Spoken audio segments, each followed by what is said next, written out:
안녕하세요. 영어 독립 솔트 잉글리시 코치 댄입니다. 영어 독립 솔트 잉글리시는 당신의 영어 독립을 전합니다. 오늘은 짧은 시간 동안 영어 학습의 난이도를 대폭 낮춰줄 수 있는 정말로 꿀팁 같은 설명을 한번 드려보려고 합니다. 바로 분사에 대해서 이야기를 나눠보고 설명드려보려고 하는데요. 많은 분들께서 분명히 분사에 대해서 배워보시고 들어보셨을 것이 분명합니다. 하지만 분명히 배워보시고 또 들어보셨지만 이게 뭐라고 딱 찍어서 정확하게 이야기할 수 없는 게 분사가 아닌가 합니다. 그리고 이 분사가 뭐다라고 딱 찍어서 정리해서 이야기할 수 없으시다면 이것은 우리의 잘못이 아니라 거지같이 가르친 사람이 잘못이고 혹은 못 가르친 사람이 잘못이지 절대 우리의 잘못은 아닙니다. 아무튼 오늘 이 분사를 설명드림으로써 우리가 영어를 익히고 학습하는 과정을 더 쉽게 더 순탄하게 만들어 보려고 합니다. 분사를 잘 이해하게 되시면 단어를 활용하는 폭이 깊어지고 넓어지며 단어 활용의 폭이 깊어지고 넓어짐에 따라서 많은 것들을 쉽게 표현하실 수 있게 됩니다. 우리의 영어를 쉽게 그리고 넓게 유창하게 만들어 줄 것이 분명하기에 이 분사 정말로 중요하다고 말씀드릴 수 있겠습니다. 오늘 짧은 시간 동안 분사에 대해 설명드림으로써 우리의 영어가 성장하고 우리가 성장하는 유익한 시간 만들어 보도록 하겠습니다.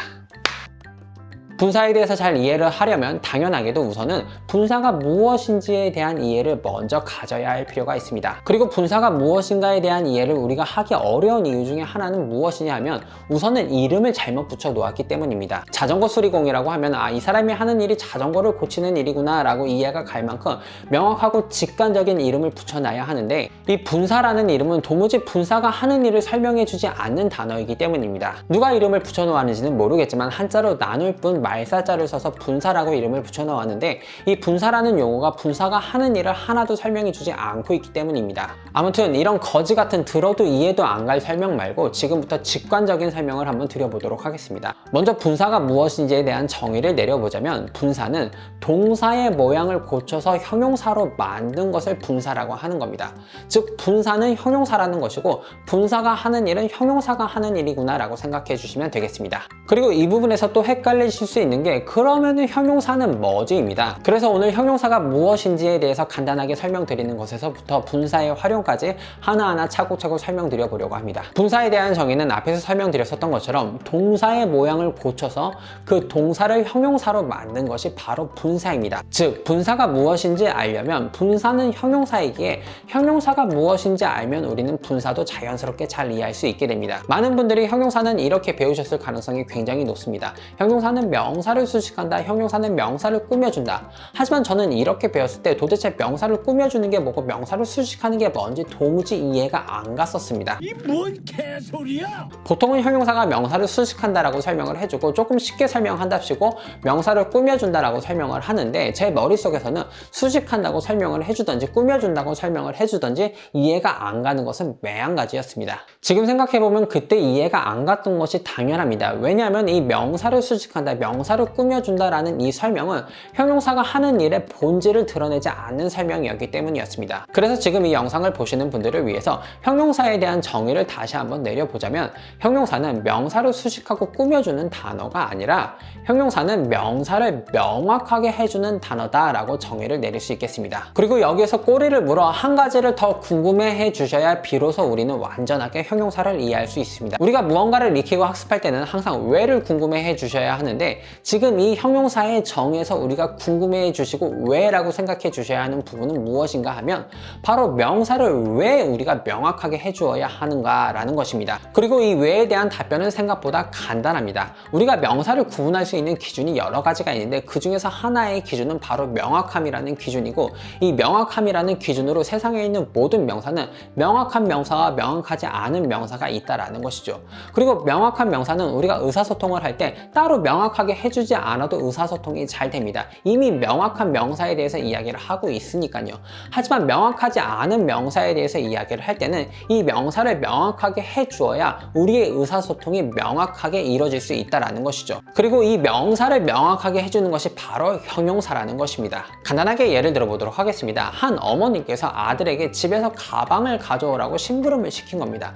그런데 이 어머님께서 아주 검소한 어머님이셔가지고 가방이 하나뿐이 없는 겁니다. 겁니다. 아들에게 가방을 가져오라고 심부름을 보냈고 아들이 집에 가니까 어떤 가방을 가져와야 할지 굉장히 명확합니다. 어차피 집에 가방이 하나뿐이 없으니까요. 하지만 만약에 이 어머님께서 몸에 사치가 붙어있는 어머님이라면 약간 이야기가 달라집니다. 집에 가방이 하나만 있는 게 아니라 집에 가보니까 보테가 베네타도 있고 프라다도 있고 샤넬도 있고 에르메스도 있고 난리도 아닌 겁니다. 엄마가 가방을 가져오라고 해서 집에 가보니까 가방이 난리도 아니니까 아들이 당황을 해서 어머니한테 전화를 하는 겁니다. 엄마, 집에 가방이 너무 많아. 도대체 어떤 가방을 가져오라고 하는 거야?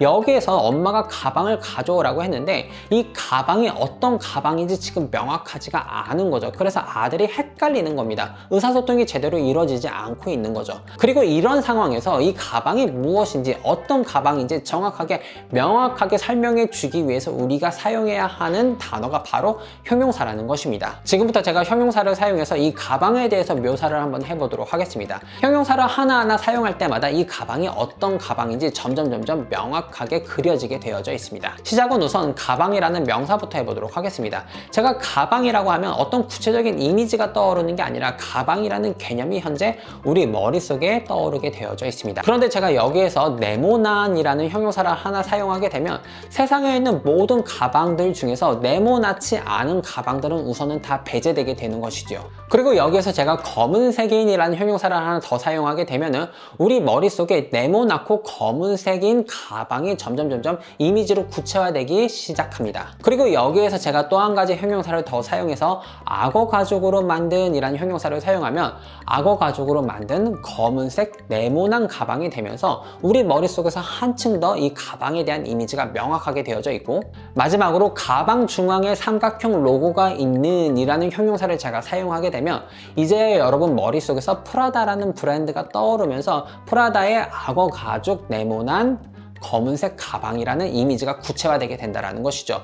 이렇게까지 설명을 하면 아들의 머릿속에서 이 가방이 어떤 가방인지 명확하게 인지가 되어 그 가방을 가져올 수 있게 되고 엄마와 아들의 의사소통이 성공적으로 이루어질 수 있게 됩니다. 짧게 정리드려 보도록 하겠습니다. 처음에 가방이라고 했을 때는 이 가방이 무엇인지 명확하지가 않습니다. 이 가방이 명확한 명사가 아니었다라는 것이죠. 하지만 형용사를 사용해서 이 가방을 명확하게 해주면 해줄수록 이 가방이 어떠한 가방인지 우리 머릿속에 명확하게 이미지가 그려지게 되고 이렇게 명확하게 명사를 만들어 줌으로써 의사소통이 잘 이루어지게 된다는 것이죠. 짧은 이야 하나만 더 들어보도록 하겠습니다. 제 친구가 강아지를 키우는데 저도 강아지를 좋아하다 보니까 친구한테 물어보는 거죠. 야, 어떤 강아지를 키우고 있는 거야? 라고 제가 물어보니까 제 친구는 강아지를 처음 키우는 거였고 강아지 문외한이어서 강아지 종류에 대해서 잘 모르니까 저에게 이 강아지에 대해서 설명을 해주기 시작했습니다. 처음에는 강아지라는 그냥 개념이었습니다. 하지만 제 친구가 형용사를 사용하면서 제 머릿속에 명확하게 강아지에 대한 이미지가 떠오르게 됩니다. 친구가 사용한 형용사가 무엇이냐 하면 작은, 갈색인, 곱슬곱슬 털을 가진 이라는 형용사를 사용해서 이 강아지에 대해서 설명을 해줬습니다. 이 형용사를 사용한 설명을 듣자마자 제가 푸들이구나 라고 명확하게 그 이미지를 떠올릴 수 있게 되었다는 것이죠. 한마디로 명사가 명확해졌다는 것입니다. 명사를 명확하게 해주는 것이 바로 형용사가 하는 일이고 우리가 명사를 왜 명확하게 하느냐? 왜냐하면 우리의 일상의 대화에서 우리가 명확하지 않은 명사에 대해서 이야기를 할 때 이 명사를 명확하게 해주지 않으면 의사소통이 매끄럽게 이루어지지 않기 때문입니다. 그리고 동사의 모양을 고쳐서 바로 형용사를 만든 게 분사라는 것입니다. 즉 지금부터는 분사는 형용사구나, 동사를 고쳐서 만든 형용사구나 라고 생각해 주시면 되겠습니다. 그리고 이제 비로소 분사가 무엇인지에 대해서 설명드려 볼 수 있을 것 같습니다. 분사란 동사의 모양을 고쳐서 형용사로 만든 게 분사입니다. 즉 그럼 분사가 하는 일은 형용사가 하는 일이라고 생각해 주시면 되는 것이죠. 본격적으로 분사에 대해서 한번 설명드려 보도록 하겠습니다. 우선 분사는 두 가지 종류의 분사가 있습니다. 현재 분사가 있고 과거 분사가 있습니다. 그리고 더 중요한 것은 현재 분사든 과거 분사든 아무튼 형용사라는 것입니다. 먼저 현재 분사에 대해서 설명을 드려 보도록 하겠습니다. 현재 분사를 만드는 방법은 굉장히 간단합니다. 동사에 ing만 붙여주시면 되겠습니다. 동사에 ing만 붙여주시면 동사가 현재 분사가 되는 것이고 즉 동사가 형용사가 되는 것입니다. 그리고 그 의미는 원형이 되는 동사를 하는 혹은 원형이 되는 동사를 하고 있는 중인이라는 의미를 갖게 됩니다. 예를 들어 노래하다라는 동사 sing을 한번 살펴보도록 하겠습니다. 이 sing이라는 동사에다가 ing를 붙이면 동사가 현재 분사가 되면서 그 의미도 노래하다에서 노래하는 혹은 노래하는 중인으로 바뀐다라는 것이죠. 그리고 지금까지 제가 주구장창 말씀드렸었던 것처럼 분사가 왜 형용사인지에 대해서 말씀을 드려보자면 분사가 하는 일이 형용사가 하는 일과 똑같기 때문입니다. 예를 들어 새가 있습니다. 그리고 우리는 이 새를 조금 더 명확하게 만들어주고 싶은 겁니다. 이 새가 작은 새니까 앞에다가 small이라는 형용사를 붙여서 small bird라고 표현을 하게 된다면 그냥 새에서 작은 새가 됨으로써 세상에 있는 모든 새 중에서 사이즈가 작은 새로 그 범위가 줄어들면서 이 새가 조금 더 명확한 명사가 된다라는 것이죠. 그리고 새 앞에 singing이라는 현재 분사를 사용해서 singing bird라고 표현을 해주게 된다면 노래하는 새가 돼서 이 새가 조금 더 명확해진 명사가 된다라는 것이죠. 마찬가지로 the bird is small이라고 하면 새가 작은 이라는 의미를 갖게 되고 the bird is singing 이라고 하게 되면 새가 노래하고 있는 중인이라는 의미를 갖게 됩니다. 우리나라 말로 보통 자연스럽게 번역을 하면 새가 노래하고 있는 중이다 라고 번역을 하게 되지만 사실 문장 자체만 보면 the bird is small이라는 평범한 이형식 문장인 것입니다. 그리고 이러한 문장을 우리가 이제까지 현재 진행형이라고 뭔가 특별한 것처럼 배워왔지만 사실은 알고 보면 the bird is small과 같은 평범한 주어, 비동사, 형용사로 이루어진 문장이라는 것이죠. 이어서 과거 분사에 대해서 설명드려보도록 하겠습니다. 과거 분사를 만드는 방법은 간단합니다. 동사에 ed를 붙여주시면 되겠습니다. 물론 당연히 불규칙 동사들도 존재하지만 일반적으로는 동사에 ed 폼을 만들어주시면 과거 분사가 돼서 동사가 형용사로 바뀌게 됩니다. 그리고 이렇게 만들어진 과거 분사의 의미는 원형이 되는 동사를 당하는 의미의 형용사가 되겠습니다. 예를 들어서 break이란 동사를 한번 살펴보도록 하겠습니다. 이 break이란 동사는 부수다라는 의미를 가진 동사입니다. 그리고 이 동사를 pp폼으로 고쳐서 break을 broken으로 바꿀 때 이 동사의 의미가 부수다에서 부서진이라는 형용사로 바뀌게 되고 품사도 동사에서 형용사로 바뀌게 된다는 것이죠. 마찬가지로 small chair라는 이 표현에서 이 small이라는 형용사 자리에 그대로 broken을 집어넣어서 broken chair라고 하면 작은 의자가 부서진 의자가 되는 것이고 the chair is small이라고 하면 그 의자가 작다이고 the chair is broken이라고 하면 그 의자가 부서진다가 되겠습니다. 보시는 것처럼 small이라는 형용사가 들어가는 자리에 broken이라는 과거 분사가 그대로 들어가서 똑같이 형용사의 역할을 담당하고 있는 것을 보실 수 있고 그리고 지금 예를 들어드린 이 형태가 바로 그 유명한 수동태라는 것이죠. 우리가 수동태하고 뭔가 대단한 것처럼 배웠지만 사실은 별것도 아닌 마찬가지로 주어와 비동사 그리고 형용사로 이루어진 평범한 이형식 문장이었던 것입니다. 능동태 문장에서 주어를 제일 뒤로 보내서 by 플러스 목적격으로 바꾸고 동사는 be 플러스 pp로 바꾼다라는 이러한 쓸데없는 설명을 사실은 우리가 배울 필요도 없었고 들을 필요도 없었다라는 것이죠.